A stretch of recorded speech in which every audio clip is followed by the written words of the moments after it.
MPPSC में चयनित आबकारी अधिकारी प्रियंका कदम के एक डांस की वजह से वे विवादों में आ गई हैं। हमारे साथ खुद प्रियंका कदम जी हैं, जो कि पूरे मामले में क्या सच्चाई है वो बताने वाली है। मैडम, क्या पूरा मामला है ये और किस तरीके से सामने आया, और आपका जो आरोप लगा है उस आरोप में कितनी सच्चाई? जी, मैं ये कहना चाहूँगी, ये पूरी तरह से मिथ्यापूर्ण है। ये जितने भी आरोप लगाए हैं, ये पूरी तरह से गलत है, निराधार है, बेबुनियाद है।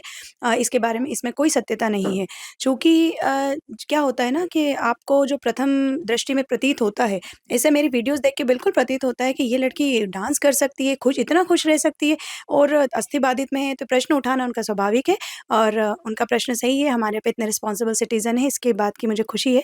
लेकिन साथ ही चिंता भी है और दुःख की बात भी है, क्योंकि मेरे माता-पिता जी ने, मेरे परिजनों ने, मेरे गुरुजनों ने इतना मोटिवेट करके, मेरे चिकित्सकों ने भी मुझे इस पद तक, यहाँ तक मोटिवेट करके यहाँ तक पहुँचाया है, तो उनका सम्मान होना चाहिए था। उनका सम्मान ना होके उनका तिरस्कार हो रहा है, तो ये बहुत ही खेदजनक और बहुत ही दुखद बात है।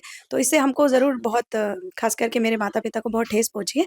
तो मैं यही कहना चाहूँगी कि ये किसी को भी किसी की भी प्रतिष्ठा के ऊपर आरोप लगाना, किसी के संघर्षों पर इस तरह से बिना सच्चाई जाने सवाल उठाना, ये बिल्कुल सही बात नहीं है। आपको थोड़ा-सा एक रिस्पॉन्सिबल सिटीज़न के तौर पे सोचना चाहिए।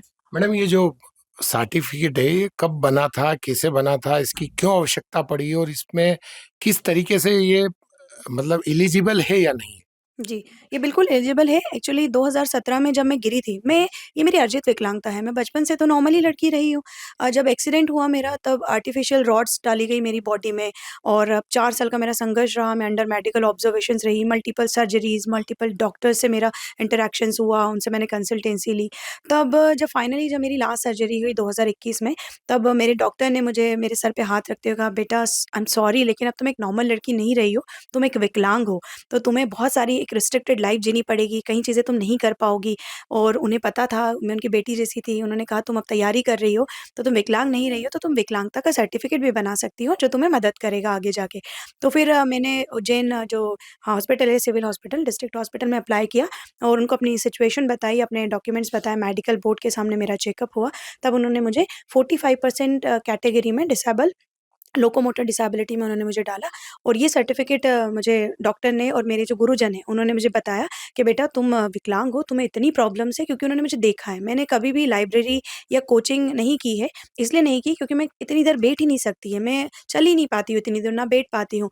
तो इसलिए मैंने सेल्फ स्टडी करी, खुद से करी, मेरे गुरुजनों के मार्गदर्शन में करी, फ़ोन पर ही मुझे गाइड देते थे। उस समय तो इतना ऑनलाइन नहीं होता था और फिर उसके बाद में जब मेरा सिलेक्शन हुआ 21 में, तब मेरे डॉक्टर्स ने और उन्होंने कहा, तो मैंने ये सर्टिफ़िकेट लगाया गवर्नमेंट में एग्ज़ाम देने के लिए और अब ये है कि मेरा उसी कैटेगरी में 5 गवर्नमेंट जॉब में सिलेक्शन हुआ। आज मैं एक ऑडिट ऑफ़िसर की पोस्ट पर पदस्थ हूँ और डीओ सिलेक्टेड हूँ और हाँ, खुशी की बात है कि 23 का भी इंटरव्यू मेरे सामने है और उसमें भी मैं अच्छे नंबर से चयनित होने का प्रयास करूँगी और आगे भी यूपीएससी और आईएएस की तैयारी निरंतर करती रहूँगी। मैडम, ये बोल रहे हैं कि आरोप लगे हैं या बताया जा रहा है कि उसके बाद आपने सोशल मीडिया अकाउंट से अपने जो डांस वाला वीडियो वो हटा दिए। नहीं, ऐसे कोई वीडियो मेरे द्वारा डिलीट नहीं किए गए हैं। अभी भी वीडियो अपलोड है जी, उसमें? बिल्कुल। ये वही वीडियो जो वायरल किए जा रहे हैं, वो अभी भी मेरी जो सोशल मीडिया अकाउंट है, मेरा अकाउंट भी पब्लिक है। मेरी लाइफ़ में कुछ भी हिडन नहीं रहा है, एक ओपन बुक की तरह रही है मेरा जीवन। तो उसमें जो भी पहले से डला हुआ था, अभी भी उसमें पोस्टेड ही है। जाँच की माँग उठ रही है, यदि कोई जाँच होती है तो कौन-सी जाँच आप फेस करने के लिए तैयार हैं? जी, मैं सभी तरह की, जिस तरह की भी विभागीय जाँच होती है या मुझसे कोई स्पष्टीकरण माँगा जाता है, तो मैं अपने पूरे दस्तावेज़ों के साथ, अपने स्वयं, जो कि मैं जीता-जागता उदाहरण हूँ, मेरे अंदर ही इम्प्लांट्स लगे हैं, 40-40 टाँके लगे हैं, तो मैं स्वयं जाकर अपने परिवारजनों के साथ, अपने दस्तावेज़ों के साथ में उनके समक्ष प्रस्तुत होकर अपना स्पष्टीकरण देने के लिए और पूरी जिस तरह की विभागीय जाँच होती है, उसको मैं पूर्ण सहयोग देने के लिए पूरी तरह से तैयार हूँ। अभी जो आरोप लगे हैं तो इसको लेकर आपका परिवार क्या सोचता है? जी, उनको बहुत दुःख हुआ क्योंकि उन्होंने बहुत स्ट्रगल किया है। जैसे मेरे पिताजी ने चाय और कचौरी की दुकान चलाते हैं वो, पहले से चला रहे हैं और आज भी वो वही कार्य में कार्यरत है और मेरी माता ने सिलाई करके अपने परेशान होकर बहुत सारे काम करके हमको पढ़ाया, दोनों बहनों को। मेरी सिस्टर 15 साल से पार्लर चलाती है, उसने अपनी सेविंग्स कर के मुझे पढ़ाया है, यहाँ तक पहुँचाया है।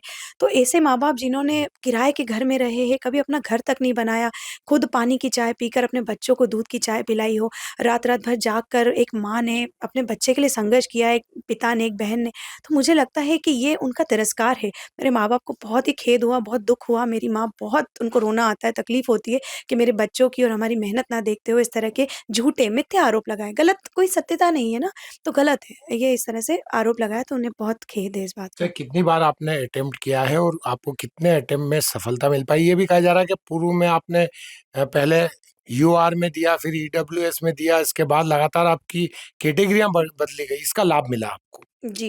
एक्चुअली क्या हुआ था ना 2019 में ही ईडब्ल्यूएस तो नई चीज़ है हमारे सामने, नया अमेंडमेंट हुआ था संविधान में, तभी ये आया था। तो उस समय जब 2021 के फॉर्म भरे गए थे, जब 21 के फॉर्म है तो ऑब्वियसली पहले से ही भरे गए होंगे, तब मुझे इस बारे में पता नहीं था कि ईडब्ल्यूएस में इसका लाभ ले सकती हूँ। मेरे गुरुजनों द्वारा, मेरे जो टीचर्स हैं उनके द्वारा मुझे बताया गया कि प्रियंका जो इस क्राइटेरिया में तुम आती हो, तुम्हारे घर की कंडीशन ऐसी है, घर का साइज़ कम है, क्योंकि उस समय तो किराए का घर था हमारा, तो उन्होंने बताया हमको। तो इस तरह का मैं उस समय 21 की एग्ज़ाम में लेट हो गई थी, मैं फॉर्म नहीं ईडब्ल्यूएस का नहीं बन पाया था मेरा, पर 22 की जो एग्ज़ाम मैंने भरी उस समय मेरा बन के आ गया है। जो भी दस्तावेज़ उसमें लगते हैं मैंने पूर्ण प्रक्रिया के दौरान बनाया है, तो मैंने 22 में ईडब्ल्यू सर्टिफ़िकेट लगाया था। अच्छा, आप डांस को लेकर आप विवादों में आई हैं, भविष्य में क्या लगता है डांस होगा या नहीं होगा?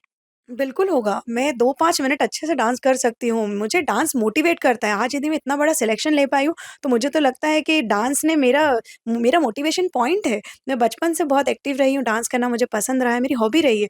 लेकिन आज दुर्भाग्यवश मेरे साथ इतनी बड़ी घटना हो गई है, मैं डांस नहीं कर सकती हूँ। तो मेरे अंदर मनोबल है, मेरा इतना उच्च मनोबल है कि मैं पॉज़िटिव रहने के लिए, खुश रहने के लिए, ज़िंदगी को अपने अंदाज़ से एक ज़िंदा-दिली के साथ जीने के लिए 2-5 मिनट भला पेन किलर खा के ही सही पर करूँगी ज़रूर। ये प्रियंका कदम जी हैं जिन्होंने कहा है कि वे किसी भी कसौटी पर, जाँच पर खरा उतरने को तैयार हैं और आगे भी सोशल मीडिया पर उनके डांस के वीडियो अपलोड होते रहेंगे। Vikram Singh Jat, ABP news, Ujjain. For exclusive and insightful videos, subscribe to our new channel ABP Live Premium.